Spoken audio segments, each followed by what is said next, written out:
और चलिए बुलेटिन की शुरुआत करते हैं। मुख्यमंत्री भजनलाल शर्मा का औचक निरीक्षण। देखिए, जयपुर शहर के कई इलाकों का दौरा किया मुख्यमंत्री शर्मा ने। बारिश के बाद हालातों का जायजा लिया। मुख्यमंत्री ने जमीनी स्तर पर व्यवस्थाओं को देखा। अजमेर रोड स्थित हीरापुरा बस टर्मिनल का निरीक्षण किया। 4 तस्वीरें हम आपको दिखा रहे हैं जहां जहां पर मुख्यमंत्री का निरीक्षण। सीएम ने बस टर्मिनल पर व्यवस्थाओं का जायजा लिया। रोडवेज और जीडी के अधिकारियों को दिशा निर्देश दिए। और देखिए, 200 फीट बाईपास पर मेट्रो फेज 2 की कार्य का भी निरीक्षण किया। तस्वीरों में नजर भी आ रहे होंगे। मेट्रो फेज 2 के निर्माण कार्य की अधिकारियों से जानकारी ली। मुख्यमंत्री ने सांगानेर में खुली जेल का भी औचक निरीक्षण किया। इसके बाद देखिए, सीएम ने आरयूएचएस का निरीक्षण कर फीडबैक लिया। 4 तस्वीरें हम आपको दिखा रहे हैं जिनके माध्यम से समझ सकते हैं कि किस तरह से आज मुख्यमंत्री भजनलाल शर्मा ने जो है दौरा किया और निरीक्षण यहां पर करते हुए नजर आए मुख्यमंत्री भजनलाल शर्मा। तो 4 तस्वीरें हम आपको दिखा रहे हैं। हीरापुरा बस टर्मिनल की तस्वीर, मेट्रो फेज 2 के कार्य का निरीक्षण की तस्वीर और तीसरी तस्वीर सांगानेर में खुली जेल का जायजा लेते हुए और चौथी तस्वीर आरयूएचएस का औचक निरीक्षण करते हुए।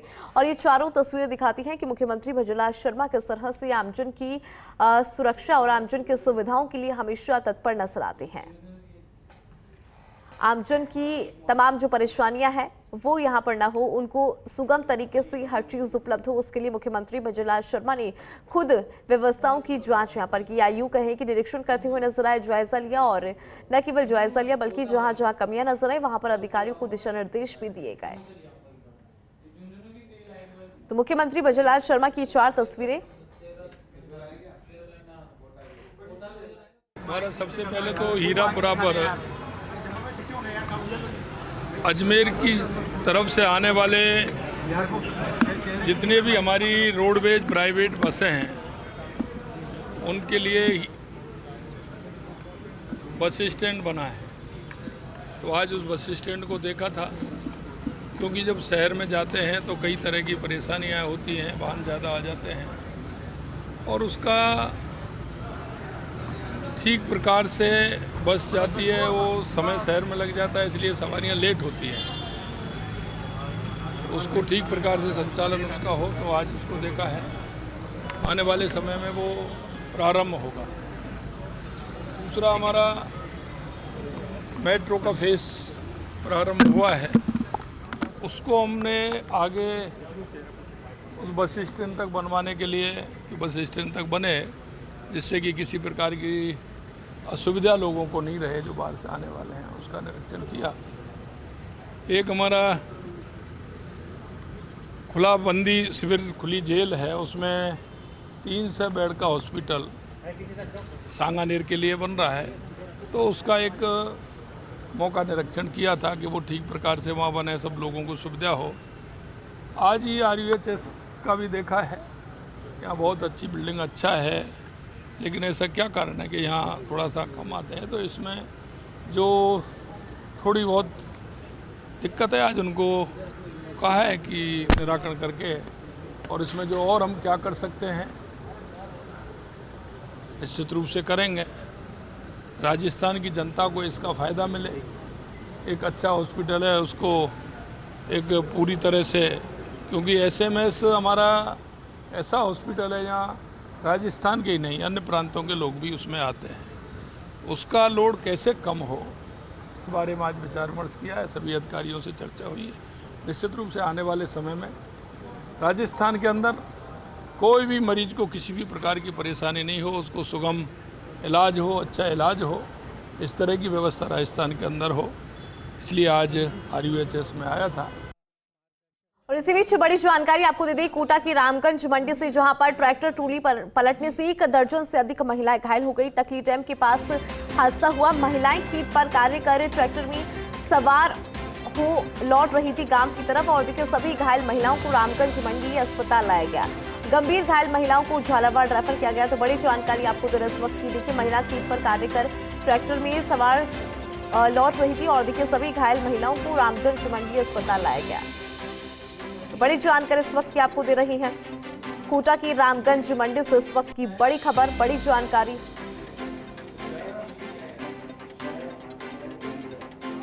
तकली डैम के पास ये हादसा हुआ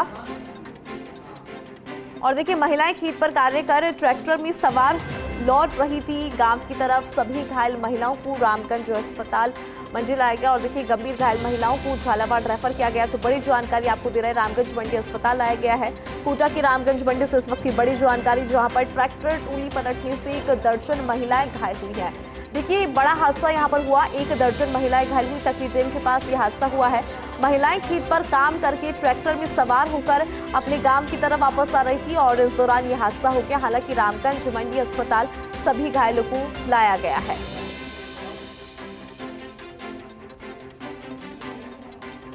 तो बड़ी जानकारी आपको दे रहे हैं कोटा से।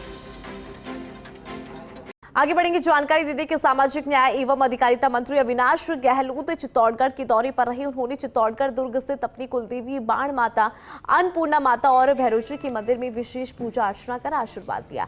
पत्रकारों से वार्ता में अविनाश गहलोत ने कहा कि बजरलाल सरकार प्रधानमंत्री नरेंद्र मोदी के विकसित भारत, विकसित राजस्थान के संकल्प पर काम कर रही है और आमजन के कल्याण के लिए हर संभव प्रयास किया जाएगा। चित्तौड़गढ़ से मंत्री अविनाश गहलोत सीधे श्रीनाथ जी मंदिर में दर्शन के लिए नाथद्वारा के लिए रवाना हो गए। इससे पहले उन्होंने भाजपा प्रदेश अध्यक्ष सीपी जोशी से मुलाकात कर लंबी चर्चा भी की।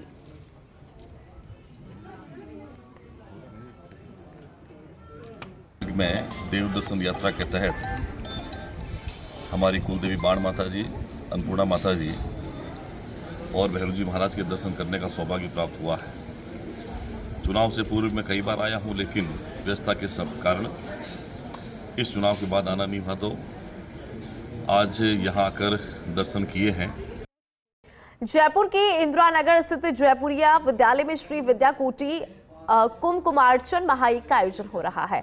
आगामी 9 जुलाई तक ये कार्यक्रम आयोजित किया जाएगा। संत स्वामी अभिषेक ब्रह्मचारी के सानिध्य में कार्यक्रम आयोजित किया जा रहा है।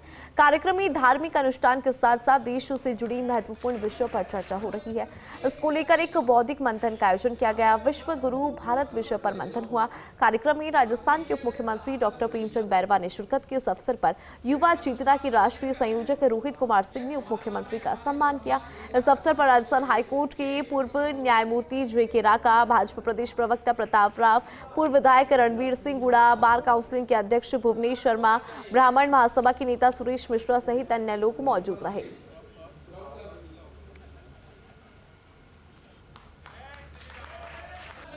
जिस लक्ष्य को लेकर ये महायज्ञ जो होने जा रहा है, हो रहा है, एक विश्व गुरु के लिए, तो मैं मानता हूं कि हमारे सनातनी धर्म जो इस धर्म को और इस धर्म के पाठ को पढ़कर आगे चलता है और इस धर्म का प्रचार हो सर्व जातियों में, इस धर्म की हम रक्षा करते हुए और इनका अनुसरण करते हुए और इसके पद चिन्हों पर चलते हुए हम आगे बढ़े। छोटी काशी अपने तीज त्योहारों के लिए हमेशा चर्चा में रहती है और अनूठे ढंग से उन त्योहारों को मनाने को लेकर भी हमेशा चर्चा में रहती है। और इस वक्त जयपुर में एक अनूठा आयोजन हो रहा है, आयोजन है कुमकुम महायज्ञ का। इसके बारे में जानकारी भी चाहेंगे। हमारे साथ रोहित कुमार मौजूद है जो युवा चेतना के संयोजक हैं, प्रमुख मैं आपको कह सकती हूँ। तो सबसे पहला मेरा क्वेश्चन आपसे यही है कि ये आयोजन है, इसके बारे में थोड़ा सा बताइए। ये आयोजन कैसा है और किस तरीके से छोटी काशी में इसको मनाया जा रहा है? आज 6 जुलाई से 9 जुलाई तक यानी 4 दिनों तक श्री विद्या कोटि कुमकुमार्चन महायज्ञ का आयोजन गोविंद देव जी भगवान महाराज की नगरी जयपुर में, जिसे हम छोटी काशी के रूप में जानते हैं, वहाँ मनाया जा रहा है। उसका आयोजन किया गया है जिसमें देश भर से आगंतुकों का आगमन हुआ है। सनातन धर्म के ध्वज को लेकर यहाँ वैदिक विद्यार्थियों की उपस्थिति है। पूज्य दंडी महात्माओं का आगमन काशी से हुआ है। सभी लोगों की उपस्थिति में 1000 किलो कुमकुम से माता ललिता को प्रसन्न करने का सदप्रयास सनातनियों के द्वारा किया जा रहा है कि भारत माता का डंका जो वैश्विक स्तर पर बज रहा है उसकी गति और तीव्र हो जाए। भारत को पूरी दुनिया आज नेतृत्वकर्ता के रूप में स्वीकार कर रही है। दुनिया और जल्दी हमारे नेतृत्व को और मजबूती के साथ स्वीकार करे। आज रसा, यूक्रेन जैसे देश अपने बीच संधि के लिए भारत की ओर देख रहे हैं। यही अपने आप में देश के लिए एक यश और सम्मान का विषय है। ये सम्मान और बढ़े, इसके लिए माता ललिता का अनुसरण किया जा रहा है। गरीब कल्याण, लोक कल्याण, वंचित वर्ग के लोग समाज के मुख्य धारा से जुड़ें, इसके लिए माता ललिता से प्रार्थना किया जा रहा है। आपने बहुत अच्छे से बताया कि आयोजन किस तरीके से हो रहा है। अगर मैं पूरे दिनचर्या की बात करूं, क्योंकि जब मैं सुबह आई थी तो 8 बजे यहाँ पर तब भी आयोजन हो रहा था, महायज्ञ यहाँ पर शुरू हुआ था। उसके बाद में शाम 5 बजे भी यहाँ पर यज्ञ में आहुति दी जा रही है, तो और उसके बाद में एक मंथन भी है। सारी चीज़ों को अगर मैं जानना चाहूँ तो ज़रा विस्तार से बताइए। देखिए, प्रातःकाल 7 बजे से धार्मिक अनुष्ठान प्रारंभ हो जा रहा है, जिसमें कुमकुम के माध्यम से माता का अर्चन किया जा रहा है और माता के अर्चन के उपरांत अग्नि देवता को भी प्रसन्न करने का प्रयास किया जा रहा है, जो भी आपने देखा। और रोजाना शाम 5 बजे से बौद्धिक विषयों पर चर्चा होगा। जैसे आज हम लोगों ने विश्वगुरु भारत विषय पर चर्चा किया है। आज लगातार भारत की प्रतिष्ठा दुनिया के पैमाने पर बढ़ रही है। तो देखिए, कुमकुम महायज्ञ जिसके बारे में मैं आपको बता रही थी, वो इस वक्त छोटी काशी में आयोजित किया जा रहा है। सुबह से लेकर शाम तक धार्मिक अनुष्ठान यहाँ पर हो रहे हैं, और सिर्फ धार्मिक अनुष्ठान नहीं बल्कि बौद्धिक मंथन यहाँ पर हो रहा है। पैनलिस्ट पूरे बैठते हैं, किस तरीके से देश को आगे बढ़ाया जाए, कल्याण देश का हो, हर चीज़ किस तरीके से आगे जाए, उसको लेकर भी यहाँ पर मंथन किया जाता है। कैमरा पर्सन विनोद गोस्वामी के साथ मैं Tripti Gautam, First India News, Jaipur.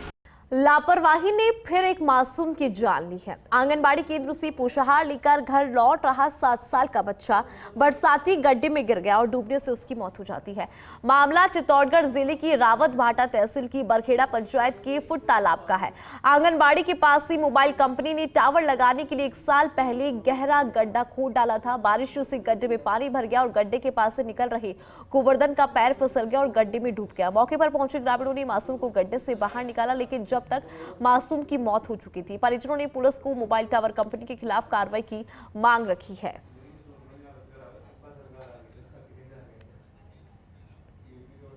Bhajanlal सरकार के पहले पूर्ण बजट से हर वर्ग को बहुत ज्यादा उम्मीदें हैं। ऐसे में गोपालक भी उम्मीदें बांधकर बैठे हैं। उनको उम्मीद है कि सरकार गौशालाओं की स्वावलंबी और आत्मनिर्भरता की ओर कदम बढ़ा रही है। इसके ऊपर एक स्पेशल रिपोर्ट है, वो आप देखिए। सरकार अपने पहले पूर्ण बजट में गौशालाओं को स्वावलंबी बनाने की दिशा में कदम बढ़ाएगी। सरकार के बजट की ओर गौपालक काफी उम्मीदों भरी निगाहों से देख रहे हैं। बजट पूर्व संवाद बैठकों में गौपालकों ने कई मांगे रखी हैं। विभाग ने भी अपने प्रस्ताव सरकार को बजट के लिए भेज दिए हैं। ऐसे में उम्मीद है कि सरकार गौशालाओं को स्वावलंबी बनाने की दिशा में कदम बढ़ाएगी। इसके लिए पंचगव्य की खरीद के साथ गौ कास्ट को भी बढ़ावा दिया जाएगा। गौ कास्ट मशीनों की खरीद पर अनुदान की घोषणा हो सकती है। गौशालाओं को दिए जा रहे अनुदान में भी बढ़ोतरी हो सकती है। इसकी गौशाला संचालकों की ओर से लंबे समय से मांग की जा रही है। वर्तमान में प्रति गौवंश सरकार की ओर से 40 रुपए अनुदान दिया जा रहा है, जिसे बढ़ाकर सरकार 50 रुपए प्रति गौवंश अनुदान कर सकती है। वहीं दूसरी ओर सरकार की ओर से अनुदान समयावधि में भी बढ़ोतरी हो सकती है। वर्तमान में 1 वर्ष में 9 माह का ही अनुदान दिया जा रहा है, जिसे बढ़ाकर 10 या 12 माह किया जा सकता है। आगामी बजट में सरकार से मेरा ये निवेदन है कि सेक्स सॉर्टेड सीमन जो पिछले बजट में 100 करोड़ थे, एक डोज भी नहीं मिला। मेरा निवेदन है कि सेक्स सॉर्टेड सीमन मैक्सिमम किसानों को पूरे राजस्थान में देना चाहिए। इससे सबसे बड़ा फायदा ये होगा कि बछिया ही पैदा होगी, जिससे सरकार के करोड़ों रुपए बचेंगे, नंदीशाला नहीं खोलनी पड़ेगी, और इसके अलावा नस्ल सुधर रही है और दूध का उत्पादन भी बढ़ेगा। इससे गौपालकों की ओर से सॉर्टेड सीमन उपलब्ध करवाने की मांग भी पिछले लंबे समय से की जा रही है। सरकार को दिए सुझाव के अनुसार गौपालकों को सॉर्टेड सीमन की उपलब्धता होने पर 90% केवल मादा गौवंश जन्म लेंगे, जिससे किसानों की आय बढ़ेगी, गौवंश में नस्ल सुधार होगा, दूध का उत्पादन बढ़ेगा और नंदी पैदा नहीं होंगे, जिससे नंदीशाला खोलने की भी आवश्यकता नहीं होगी। पिछली सरकार में बजट 2022-23 और 2023-24 में दोनों बार सॉर्टेड सीमन उपलब्ध कराने के लिए बिंदु संख्या 186 पर 125 करोड़ रुपए का प्रावधान किया गया, लेकिन यह बजट घोषणा केवल कागजों तक ही सीमित रही। इससे पहले भी 2022-23 के बजट में भी 10 करोड़ के प्रावधान की घोषणा थोथी साबित हुई।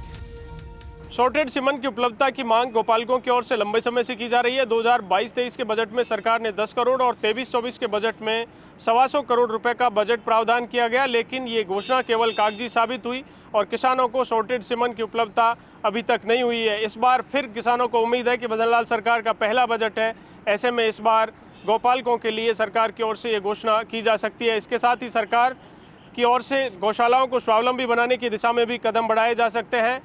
गोकास्ट की मशीनों पर अनुदान के साथ गौशालाओं को दिए जाने वाले अनुदान की राशि और अनुदान के समय में भी बढ़ोतरी की जा सकती है। वीडियो जर्नलिस्ट नरेंद्र शर्मा के साथ Dinesh Kasana, first India News, Jaipur. Rajasthan Congress में अनुशासनहीनता करने वाले नेताओं पर अब गाज गिरने वाली है। विधानसभा और लोकसभा चुनाव में पार्टी के खिलाफ काम करने वाले नेताओं के खिलाफ रिपोर्ट तैयार हो चुकी है और जल्द ही प्रदेश कांग्रेस अध्यक्ष इनके खिलाफ कार्रवाई करेंगे। इसके ऊपर एक स्पेशल रिपोर्ट है, देखिए। लोकसभा चुनाव में कांग्रेस ने प्रदेश में अच्छा प्रदर्शन किया, लेकिन अब पार्टी ने उन नेताओं के खिलाफ सख्त कार्रवाई करने का मन बना लिया है जिन्होंने कांग्रेस और गठबंधन के प्रत्याशियों की खिलाफत की। कांग्रेस अनुशासन समिति की प्रदेश कांग्रेस मुख्यालय में पूर्व मंत्री उदयलाल आंजना की अध्यक्षता में बैठक संपन्न हुई। बैठक में अनुशासन समिति की को चेयरमैन शकुंतला रावत, संयोजक हाकम अली और सदस्य विनोद गोठवाल मौजूद रहे। बैठक में समिति द्वारा अनुशासन भंग करने के 20 से अधिक लंबित प्रकरणों पर विस्तृत चर्चा की गई। समिति ने विवेचना करने के पश्चात सभी प्रकरणों में निर्णय के लिए अपनी अनुशंसा पीसीसी चीफ गोविंद सिंह डोटासरा को प्रेषित कर दी है। 22 शिकायतें अभी तक कुल प्राप्त हुई है, जिन पे जो विधानसभा के चुनाव की ज्यादा है उसमें उन पे ज्यादा वो तो हमारी कमेटी जो टिप्पणी करके भेजेगी उसके बाद निर्णय क्या करना है अध्यक्ष जी को, वो अध्यक्ष जी बता पाएंगे। लेकिन हमने तो उन पर विचार किया है कि यह किस श्रेणी में आती है, वैसी छोटी मोटी श्रेणी बना करके उनको भेज दी है। चुनाव में जिस प्रकार की शिकायतें होती कि मेरे साथ खिलाफत काम किया, मेरे को हराने का प्रयास किया, मेरे साथ ये किया वो किया, साथ में नहीं आए, मीटिंग में नहीं आए, इस प्रकार की शिकायत है। अनुशासन समिति ने 22 कांग्रेसी नेताओं की लिखित शिकायतों के आधार पर विभिन्न प्रकरणों पर चर्चा की। कांग्रेस के 2 निर्वाचित सांसदों मुरारी लाल मीणा और हरीश मीणा ने अपने निर्वाचन क्षेत्र में कांग्रेस के कुछ नेताओं की शिकायत की। इनके अलावा बाबूलाल नागर, अनीता जाटव, करण सिंह राठौड़, जाकिर हुसैन, घनश्याम मेहर, पीटी शक्तावत, इंदिरा मीणा, द्रौपदी कोली, नसीम अख्तर, महेंद्र सिंह रलावता, गणेश घोगरा, साकेत बिहारी, रविंद्र त्यागी, उम्मेद सिंह, राजेंद्र मूंड, भानु प्रताप सिंह, आर तिवाड़ी और करण सिंह उचियावाड़ा ने भी शिकायत की है। इन्होंने अपने निर्वाचन क्षेत्र के ब्लॉक, मंडल और जिला पदाधिकारियों के अलावा पीसीसी के कुछ पदाधिकारियों की भी शिकायत की है। अनुशासन समिति के संयोजक हाकम अली ने बताया कि सभी शिकायतों के साथ पुख्ता सबूत भी दिए गए हैं। आज हमारी अनुशासन समिति की मीटिंग थी और उसमें तकरीबन 22 शिकायतें आई हैं और शिकायतों में जो चुनाव लड़े हारे जीते सभी प्रत्याशियों ने अपने अपने क्षेत्र की शिकायतें की हैं, जिस क्षेत्र से शिकायत आई हैं, और सबने जो कार्यकर्ता पार्टी के खिलाफ जो गतिविधियां की उनके सबूत भी दिए हैं। तो हमारी समिति ने अध्यक्षता करे, हमारे उदयलाल आंजना जी अध्यक्षता के अंदर हमने सबने विचार विमर्श किया और एक रिपोर्ट तैयार करके जल्द हम अध्यक्ष जी को सौंपेंगे। अध्यक्ष जी लास्ट डिसीजन करेंगे। बता दें कि लोकसभा चुनाव परिणाम के बाद से ही प्रदेश कांग्रेस अध्यक्ष गोविंद सिंह डोटासरा संगठन को चुस्त दुरुस्त करने में लगे हैं। पिछले दिनों उन्होंने 27 ब्लॉक कमेटियां भंग कर दी जो काफी समय से निष्क्रिय थीं। अब उन नेताओं पर निलंबन की तलवार चलेगी जिन्होंने लोकसभा चुनाव में प्रत्याशियों का साथ नहीं दिया। करीब 10 साल बाद कांग्रेस की अनुशासन समिति की मीटिंग हुई है। इस मीटिंग ने अपनी कड़ी सिफारिशें प्रदेश कांग्रेस के अध्यक्ष गोविंद सिंह डोटासरा को भेजी है। अब बारी है डोटासरा की कि वो कुछ ऐसे सख्त फैसले ले जिससे पार्टी के उन नेताओं को संदेश मिल सके जो पद लेने के लिए तो आते हैं, लेकिन जब पार्टी के लिए काम करने की बात आती है तो बगावत कर देते हैं। चाहे विधानसभा चुनाव हो या लोकसभा चुनाव, कई ऐसे क्षेत्र थे जहां से लगातार शिकायतें आ रही थी कि ब्लॉक के, मंडल के और जिलों के और यहां तक कि पीसीसी के पदाधिकारी भी सक्रिय नहीं हैं या पार्टी के उम्मीदवार के लिए काम नहीं कर रहे हैं। एक तरह से अब जो एक्शन होगा उससे पार्टी का संगठन है वो भी चुस्त दुरुस्त हो जाएगा। ऐसे में देखना यह है कि अनुशासन समिति की रिपोर्ट पेश होने के बाद अब पार्टी के अध्यक्ष क्या बड़ा संदेश देते हैं। कैमरामैन यश माथुर के साथ Naresh Sharma, first India News, Jaipur. JD की ओर से कराए गए कार्यों की गुणवत्ता पर खुद जिला कलेक्टर ने कई सवाल खड़े कर दिए हैं। इन कार्यों की गुणवत्ता को लेकर जिला कलेक्टर प्रकाश राज पुरोहित इस कदर नाराज हुए कि उन्होंने इन कार्यों को बीच में ही रोकने की जेडी को हिदायत दे डाली। क्या है पूरा मामला, जानने के लिए देखिए फर्स्ट इंडिया न्यूज की ये स्पेशल रिपोर्ट। जयपुर कलेक्ट्रेट में रिनोवेशन कार्य कराए जाने थे। इसके लिए कलेक्ट्रेट की ओर से जेडीए को जिम्मेदारी दी गई थी। जेडीए की ओर से अनुबंधित फर्म ने मौके पर काम भी शुरू कर दिया था, लेकिन कलेक्टर प्रकाश राज पुरोहित ने इस काम को गुणवत्तापूर्ण नहीं माना। काम की रफ्तार भी धीमी रही। इन कार्यों की गुणवत्ता की जांच के लिए कलेक्टर प्रकाश राज पुरोहित ने मालवीय राष्ट्रीय प्रौद्योगिकी संस्थान MNIT को पत्र लिख दिया। कलेक्ट्रेट में जेडीए के कार्यों की जांच। कलेक्ट्रेट में वीडियो कॉन्फ्रेंसिंग कक्ष, मीटिंग हॉल, एकल खिड़की, स्वागत कक्ष, अधिकारियों और कर्मचारियों के कक्ष, पार्किंग स्टैंड का रिनोवेशन कराया जाना था। रिनोवेशन कार्य की जिम्मेदारी कलेक्ट्रेट ने जेडीए को दी। कलेक्ट्रेट ने करीब 2 करोड़ 74 लाख रुपए जेडीए को हस्तांतरित किए। जेडीए ने 20 फरवरी 2023 को पार्किंग स्टैंड के रिनोवेशन का वर्क ऑर्डर जारी किया। 4 अप्रैल 2023 को वीडियो कॉन्फ्रेंसिंग कक्ष, मीटिंग हॉल, एकल खिड़की, स्वागत कक्ष, कर्मचारियों के कक्षों का रिनोवेशन वर्क ऑर्डर जारी किया। ये work order firm Goyal Savitri industries को जारी किए गए। अनुबंधित फर्म ने काम भी शुरू कर दिए, लेकिन फर्म के कार्य गुणवत्तापूर्ण और अपेक्षित गति के अनुरूप नहीं रहे। काम को बीच में रोकने के लिए कलेक्टर प्रकाश सिंह राज पुरोहित ने जेडीए को पत्र लिखा। पत्र पर जेडीए ने काम रोकते हुए शेष राशि कलेक्ट्रेट को वापस लौटा दी। फर्म ने कलेक्ट्रेट में करीब 1 करोड़ 20 लाख रुपए के काम कराए। रिनोवेशन कार्य की घटिया गुणवत्ता के लिए कलेक्टर राज पुरोहित ने MNIT को पत्र लिखा। पत्र लिखकर कलेक्ट्रेट ने कार्यों की गुणवत्ता की जांच करने को कहा। उधर जेडीए ने इन कार्यों की गुणवत्ता की जांच थर्ड पार्टी को सौंपी है। यह मामला जेडीए की कार्यशैली पर गंभीर सवाल खड़े करता है। जिला कलेक्टर प्रकाश राज पुरोहित ये मानते हैं कि जेडीए की ओर से कलेक्ट्रेट में कराया गया काम गुणवत्तापूर्ण नहीं है। उधर जेडीए भी थर्ड पार्टी से इसकी जांच करा रहा है। जांच के बाद काफी कुछ स्पष्ट हो जाएगा। कैमरा पर्सन नरेंद्र के साथ Abhishek Srivastava, First India News Jaipur. और चलिए इसी के साथ फाइनल रिपोर्ट बुलेटिन में फिलहाल के लिए इतना ही। देश और दुनिया की तमाम बड़ी खबरों के लिए देखते रहिए फर्स्ट इंडिया न्यूज। नमस्कार।